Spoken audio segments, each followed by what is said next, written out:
नमस्कार, मैं अमित सिन्हा आप सबका स्वागत करता हूं अमित सिन्हा ऐसे अकेडमी में। आज का एक बहुत ही ज्वलंत एक मुद्दा है, टॉपिक है, जो कि मैंने सोचा कि आपके सामने रखूं और आपके सामने डिस्कस करूं।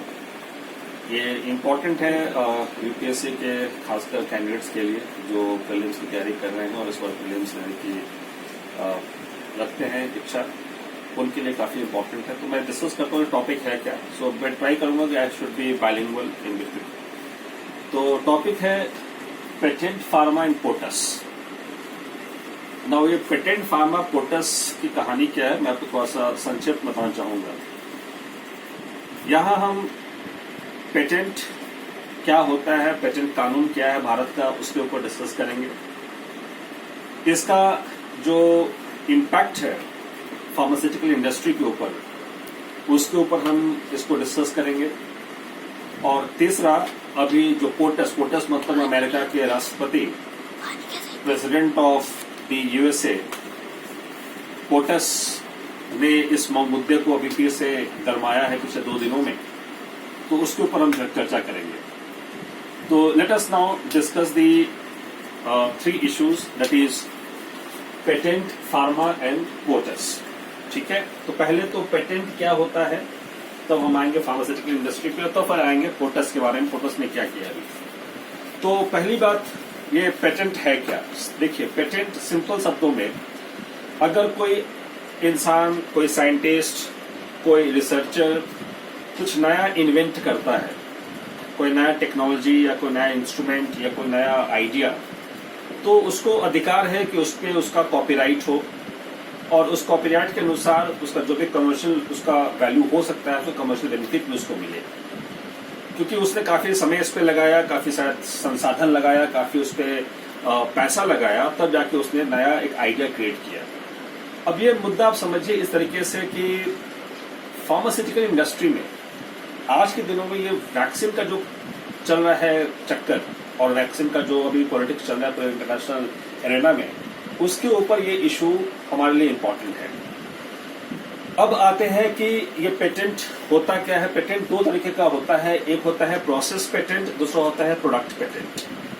मतलब समझिए यहाँ पे ये है कि अगर मैंने एंड्रॉयड मोबाइल बनाया, तो एंड्रॉयड जो टेक्नोलॉजी है वो जिसने बनाया उसका उसके ऊपर प्रोडक्ट पेटेंट होगा। लेकिन एंड्रॉयड मोबाइल जो है वो बनाने का बहुत सारा तरीका हो सकता है। एंड्रॉयड मोबाइल जो है आप समझ सकते हैं कि बहुत सारी कंपनियां बनाती हैं, है ना। iPS MI का है, ओप्पो को है, बहुत सारे और सारी कंपनियां हैं। तो सारी कंपनियां बना के आपको एंड्रॉयड मोबाइल देती है। तो एंड्रॉयड जिसने बनाया वो प्रोडक्ट हो गया, वो प्रोडक्ट पेटेंट हो गया। लेकिन बहुत सारे मोबाइल जो बन रहे हैं वो प्रोसेस पेटेंट का पार्ट है। ठीक है, ये एक एग्जाम्पल है, इसको थ्रू आप समझ सकते हैं कि क्या मैं कहना चाह रहा हूँ। दूसरा एग्जाम्पल आपको मैं देता हूँ जो बहुत ही सटीक एग्जाम्पल होगा, कोला। अब कोला क्या है कि हम लोग सब पीते हैं, कोका कोला, पेप्सी और थम्स अप, है ना। तीनों में एक ही चीज होता है कॉमन, वो क्या होता है, कोला। तो उसका जो टेस्ट होता है वो कोला का टेस्ट होता है। तो कोला यहाँ पे प्रोडक्ट हुआ, बनाने का जो तरीका है पेप्सी का, कोका कोला का, थम्स अप का, वो अलग अलग है, वो हो गया प्रोसेस। तो ये 2 तरीका होता है पेटेंट को देने का प्रोसेस, कि एक प्रोसेस इसने अपनाया, मान लीजिए पेप्सी ने कुछ शुगर कंटेंट ज्यादा कर दिया कोला में, तो वो प्रोसेस पेटेंट हो गया। तो वैसा शुगर कंटेंट कोका कोला नहीं कर सकता है या थम्स अप नहीं कर सकता है। मान लीजिए कल को कोला ही पेटेंट हो गया, तो कोला जो है और कोई कंपनी नहीं बना सकती है, वो प्रोडक्ट पेटेंट का पार्ट हो जाएगा फिर। तो ये कहानी है प्रोसेस और प्रोडक्ट पेटेंट के ऊपर। ठीक है, अब समझिए इसको ऐसे, इंडिया में इंडियन पेटेंट एक्ट 1970 में लागू हुआ, 1970 में लागू हुआ, जिसमें हमने प्रोसेस पेटेंट को प्रमोट किया। मतलब प्रोसेस, अगर x + y + z = a, x + y + z = a है, तो जो x + y + z जो है वो प्रोसेस है। तो ये प्रोसेस कोई और कंपनी इसको अडॉप्ट नहीं कर सकती है अगर किसी पहले कंपनी ने इसको निजात किया है। तो ये है प्रोसेस पेटेंट का कॉन्सेप्ट। ठीक है, ये x + y + z will lead to product like A. ठीक है, तो process is x + y + z. Now this process you cannot replicate. That is the law of India. लेकिन इस कानून में एक सेक्शन 3 क्लॉज डी को इंसर्ट किया गया भारत के कानून के अंदर। उसके अंदर कंपल्सरी लाइसेंसिंग का प्रोविजन डाला गया।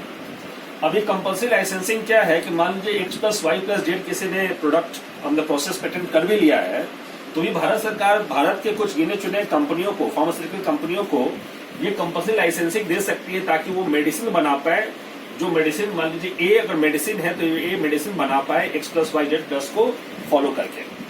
ये भारत ने बहुत पहले ही कर दिया था। इसके कारण भारत में बहुत सारे फार्मास्यूटिकल कंपनीज का ग्रोथ होना शुरू हो गया।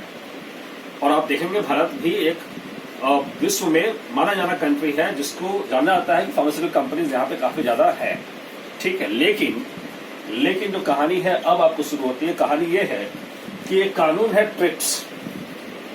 ट्रिप्स जो है WTO का कानून है, जो कि 1995 में ऑपरेशनल हुआ। इंडिया भी इसको साइन किया। ट्रिप्स का फुल फॉर्म होता है trade related aspects of intellectual property rights.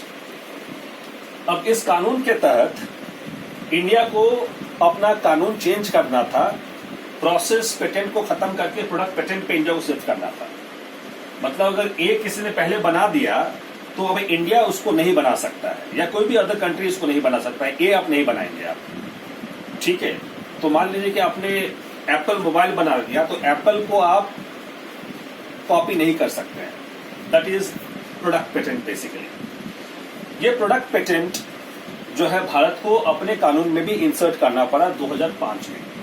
तो 2005 से 2021 तक भारत में अभी जो चल रहा है वो प्रोडक्ट पेटेंट का कानून चल रहा है। मतलब प्रोडक्ट अगर किसी ने पहले बना लिया तो दूसरा कोई कंपनी उस प्रोडक्ट को रेप्लिकेट नहीं कर सकता है बिना उसके परमिशन से, ठीक है। तो प्रोडक्ट पेटेंट में होता क्या है, ये रोकता है दूसरे कंपनी को कि वो सेम प्रोडक्ट मैन्युफैक्चर कर ले या सेल कर ले या डिस्ट्रीब्यूट कर दे बिना ओरिजिनल कंपनीज के नाम पे वो पेटेंट दिया गया हुआ है। ये है प्रोडक्ट पेटेंट की कहानी, ठीक है। अब क्या है, ये प्रोडक्ट पेटेंट 2005 से लेकर अभी तक लागू है भारत में। लेकिन इससे पहले ही ऑलरेडी इंडिया ने इस प्रोसेस पेटेंट के तहत बहुत सारे फार्मास्यूटिकल कंपनीज इंडिया में क्रिएट कर लिए गए थे।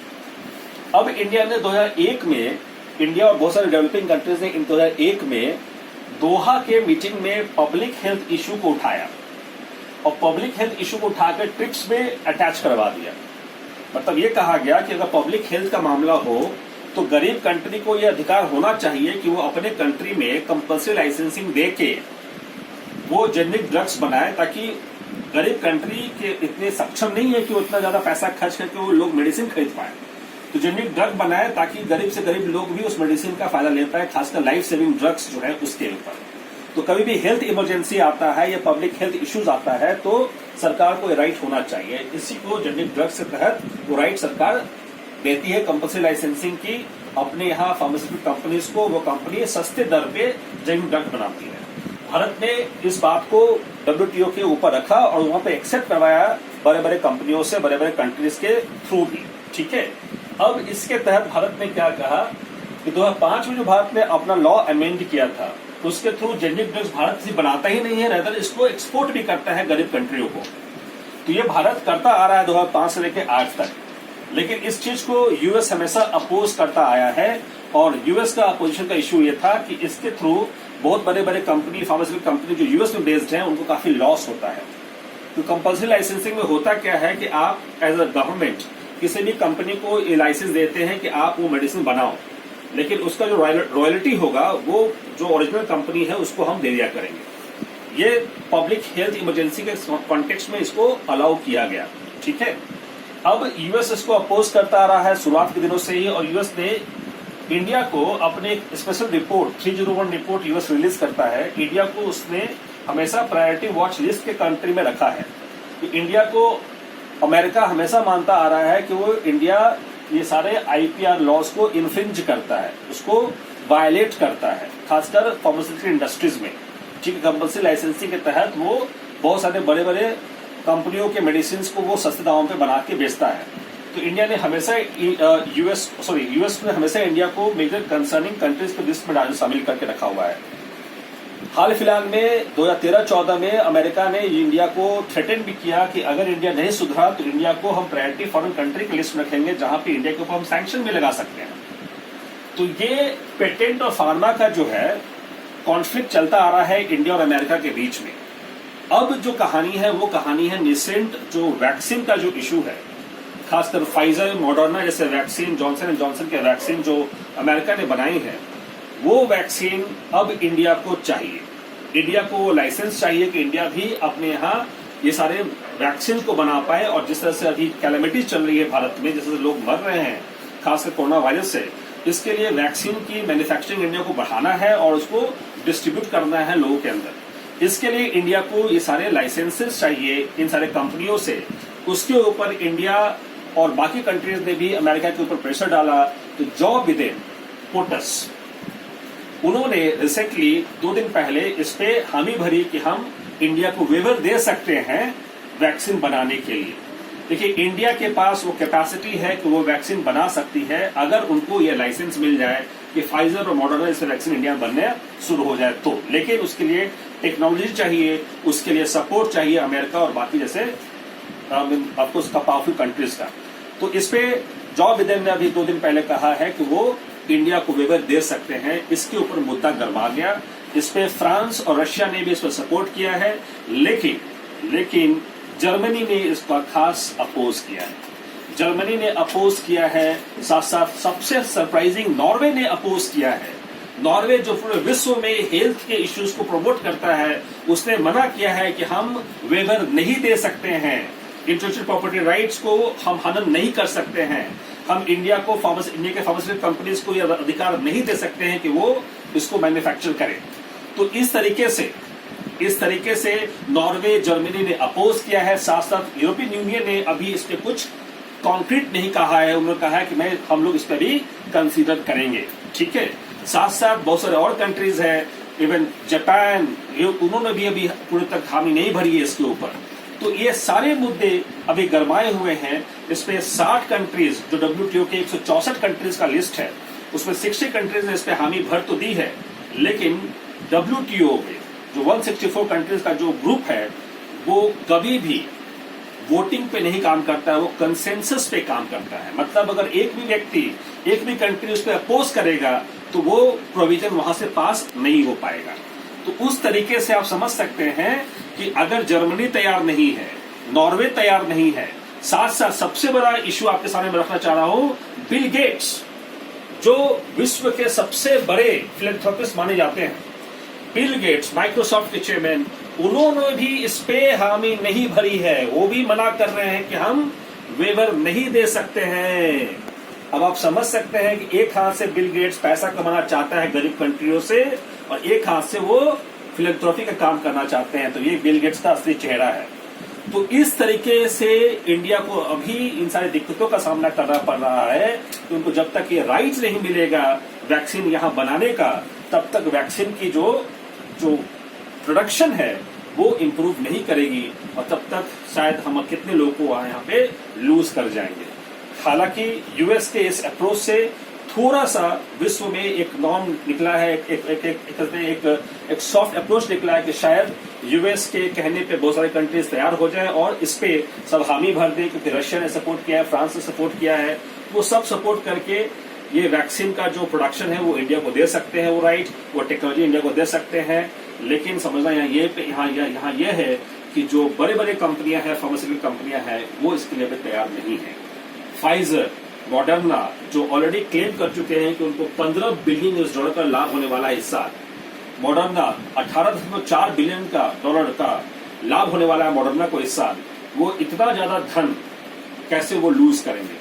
क्योंकि इंडिया को कंपनी लाइसेंसिंग मिलेगा तो इंडिया उनको रॉयल्टी देगा, लेकिन रॉयल्टी उनका रेवेन्यू होगा, वो मैसिव प्रॉफिट नहीं होगा। इसलिए यहाँ पे ये सारे बड़े बड़े कंपनियां जो बिडेन के इस अनाउंसमेंट से नाखुश है और उन्होंने अपोज किया है अमेरिका के इस अनाउंसमेंट के ऊपर, और अमेरिकन प्रेसिडेंट अब प्रेशर में है कि वो करे तो क्या करे। एक तरफ ह्यूमैनिटी का इश्यू है, दूसरी तरफ बड़े बड़े फार्मास्यूटिकल कंपनीज का प्रेशर है उनके ऊपर। इस तरीके से ये मामला अभी बहुत ही कॉम्प्लेक्स है।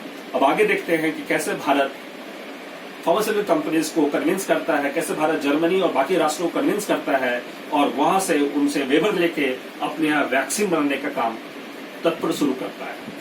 तो आगे हम इस पर बात करेंगे। फिलहाल के लिए धन्यवाद, नमस्कार, थैंक यू।